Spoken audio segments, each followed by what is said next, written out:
చేస్తుంది కాబట్టి ఖచ్చితంగా మంచి అమ్మాయి ఉంటుంది. అయినా నిన్ను అడిగింది చూడు, మనం నేను అనుకోవాలి.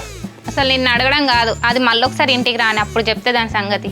ఇదిగో చెల్లాయి, అనవసరంగా నాకు సృజనకి మధ్యలో ఎలాంటి లొల్లులు మాత్రం ఇట్లా చెప్తున్నా. ఏమైనా ఉంటే మీరు చూసుకోండి, నా టాపిక్ మాత్రం తీయకండి. సరే, దాన్ని ఎట్లా అడగాలో ఎట్లా కడగాలో నాకు తెలుసు. సరే కానీ అవునే, సృజనకి మరి కాలేజ్లో ఏమైనా ప్రపోజ్ చేసిందా, ఏమైనా లవ్ ట్రాకులు ఇట్లా ఏమైనా నడిపిందా, లేకపోతే సింగిలేనా?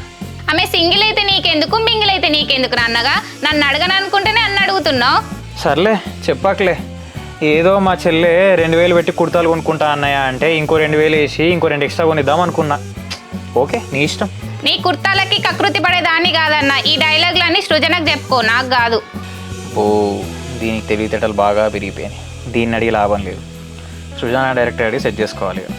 ఏంద్రా అన్నయ్య, నీలో నువ్వే గులుక్కుంటాను. కొంచెం బయటికి చెప్తే నేను కూడా వింటే కదా. ఏం లేదే, అయినా నీతో మాట్లాడంత పెద్ద నేను ఎప్పుడైనా